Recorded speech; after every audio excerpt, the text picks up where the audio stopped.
వర్ధన్ గారి ఆశయాలను సాధిస్తాం. కామ్రేడ్ వర్ధన్ గారి ఆశయాలను. ఇప్పుడు ఆయనకి సంబంధించి ఉద్దేశించి మన జేవి సత్యనారాయణ మూర్తి గారు మాట్లాడవలసిందిగా కోరుచున్నాం. కామ్రేడ్స్,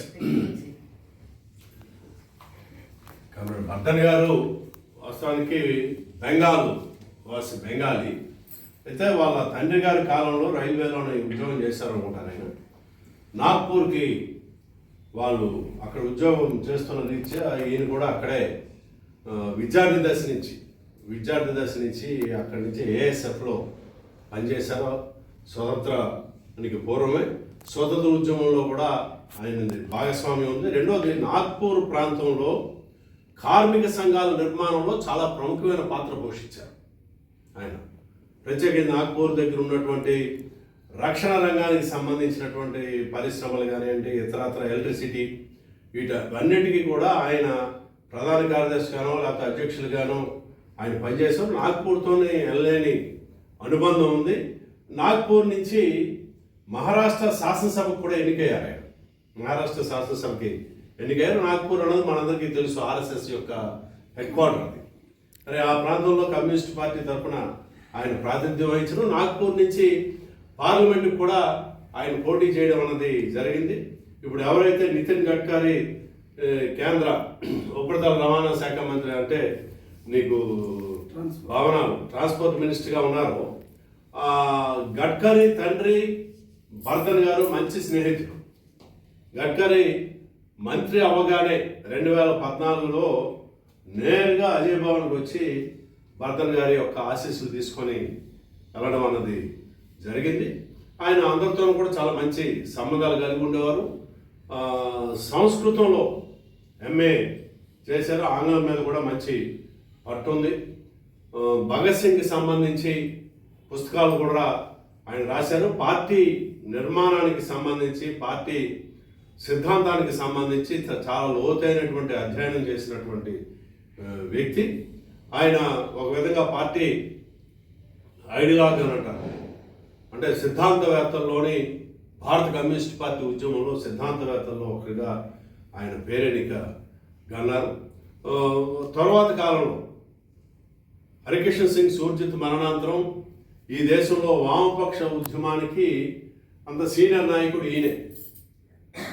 ప్రకాష్ కరత్, సీతారాం యేచూర్లు వాళ్ళు కూడా ఈయన దగ్గరికి వచ్చి ఈయన సలహాలు తీసుకొని వెళ్ళేవారు. వర్ధన్ గారు ఇంద్రజిత్ గుప్తా ఏఐటిసి ప్రధాన కార్యదర్శి బాధ్యత నుంచి రిలీవ్ అయిన తర్వాత ఈయన ఏఐటిసి ప్రధాన కార్యదర్శిగా వర్ధన్ గారు ఎన్నికయ్యారు. ఏఐటిసి ప్రధాన కార్యదర్శిగా పనిచేస్తున్న కాలంలోనూ మళ్ళీ అప్పటికి ఇంద్రజిత్ గుప్తా పార్టీ ప్రధాన కార్యదర్శిగా పనిచేశాం. ఆయన ఎప్పుడైతే ఆ రోజున యూపీఏ యునైటెడ్ ఫ్రంట్ ప్రభుత్వంలోని ఆయన హోంశాఖ మంత్రిగా ఇంద్రజిత్ గుప్తా గారు బాధ్యతలు తీసుకున్నారో వెంటనే ఆయన ప్రధాన కార్యదర్శి పదవికి రాజీనామా చేస్తే ఆ స్థానానికి మళ్ళీ ఏఐటిసి ప్రధాన కార్యదర్శి నుంచి పార్టీ ప్రధాన కార్యదర్శిగా అప్పుడు ఎన్నికయ్యారు. అప్పటి నుంచి ఆయన పాట్నాలో జరిగినటువంటి పార్టీ మహాసభ వరకు, పాట్నాలో జరిగినటువంటి 2012లో పాట్నాలో జరిగిన పార్టీ మహాసభ దాకా పార్టీ ప్రధాన కార్యదర్శిగా పనిచేశారు. అప్పుడు అక్కడ పాట్నాలోని కామ్రేడ్ సుధాకర్ రెడ్డి గారు పార్టీ ప్రధాన కార్యదర్శిగా ఎన్నికయ్యారు. ఈరోజు ఏదైతే మన పార్టీకి కార్యక్రమం ఉందో ఆ కార్యక్రమం ఆయన ప్రధాన కార్యదర్శి బాధ్యతల నుంచి రిలీవ్ అవుతున్న క్రమంలోనే ఆయనే పార్టీ ప్రోగ్రామ్ పాట్నా మహాసభలోని ముసాయిదాన్ని ప్రవేశపెట్టారు. ఆ తర్వాత మన పాండిచ్చేరిలో జరిగినటువంటి మహాసభలోనే 3 సంవత్సరాల పాటు దేశవ్యాప్తంగా మన పార్టీ ప్రోగ్రామ్ మీద చర్చ జరిగినందుకు అక్కడ కూడా మళ్ళీ ఆయనే తుది దానికి ఉన్నటువంటి ఆ ముసాయిదాకి మార్పులు చేర్పులు చేసి తుది ప్రోగ్రామ్ ఏదైతే పార్టీ కార్యక్రమం ఉందో దాన్ని ఆమోదింపు చేయడంలో కూడా ఆయనే తీసుకున్నాడు. ఈసారి మనకు ఒక శాశ్వత ప్రోగ్రామ్ కమిషన్ కూడా ఆయన సూచనతోనే మన పార్టీలో మనం ఏర్పాటు చేసుకోవడం అనేది జరిగింది. దానికి కారణం ఎందుకంటే మళ్ళీ ప్రోగ్రామ్ అవుట్డేట్ అయిపోయింది, ఇది లాభం లేదు, మళ్ళీ మార్పు చేయాలి ఇటువంటివన్నీ ఏమీ లేకుండా ఎప్పటికప్పుడు మారిన పరిస్థితులకు అనుగుణంగా పార్టీ కార్యక్రమాన్ని కూడా మనం ఎప్పటికప్పుడు నవీకరించుకోవడం, ఆ రోజు ఉన్నటువంటి పరిస్థితులకు అనుగుణంగా మనం దాన్ని అభివృద్ధి చేసుకుంటూ ముందుకెళ్ళాలి. అది శాశ్వతంగా మనకి ఒక గైడింగ్ ఫ్యాక్టర్గా ఉండాలని చెప్పని ఆయన ఆలోచనతోనే దాన్ని తీసుకొని రావడం అన్నది జరిగింది. దీంతో పాటు భగత్ సింగ్ వీలునామా మీద వాటి మీద కూడా ఆయన పుస్తకాలు రాశారు. ఈ దేశంలో జరిగినటువంటి మత ఘర్షణలు కానివ్వండి, అలాగే ఇతరత్ర భారతదేశ ఐక్యత సమగ్రతలకు సంబంధించి కూడా ఆయన అనేక కరపత్రాలు అవి రాయడం అన్నది జరిగింది. భారతదేశంలో కుల సమస్య మీద కూడా ఆయన లోతైన అధ్యయనం చేసి దాని మీద కూడా ఆయన అనేక వ్యాసాలు రాశారు. ఆ వ్యాసాలతో పుస్తకం కూడా మనం తీసుకొని రావడం అన్నది జరిగింది. ఈ క్రమంలో బర్ధన్ గారు లాంటి ఒక రాజనీతిజ్ఞుడు,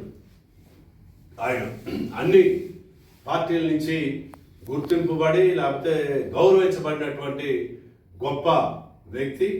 అటువంటి వారు ఈరోజు ఉన్నటువంటి ప్రస్తుత తరుణంలో లేకపోవడం వలన ఈరోజు మనం చూస్తున్నాం పార్లమెంట్లో జరిగిన చర్చలు, జరుగుతున్నటువంటి చర్చల క్రమం కానివ్వండి, అదేవిధంగా బయట కూడా రాజకీయ పార్టీలు వాటి వ్యవహారం వీటి మీద సరిగ్గా గైడ్ చేసి ముందుకు నడిపించేటటువంటి వాళ్ళు లేకపోవడం అనేది బర్ధన్ గారు లేని లోటు అది స్పష్టంగా తెలియజేస్తుంది. మరి ఈ క్రమంలో బర్ధన్ గారు ఏదైతే తను నమ్మిన ఆశయాల కోసం చివరి దాకా ఆయన కట్టుబడి కొనసాగి ముందుకెళ్లారో అదే క్రమంలో మనం కూడా ముందుకెళ్ళడం ద్వారా మనం ఆయనకి నిజమైన నివాళి అర్పించిన వాళ్ళం అవుతాం. కాబట్టి ఆ వైపు మనందరం కూడా ముందుకే కలిసికట్టు ఐక్యంగా పార్టీని కూడా ముందుకు తీసుకెళ్లేటటువంటి క్రమంలో పనిచేయాలని చెప్పని విజ్ఞప్తి చేస్తున్నాం.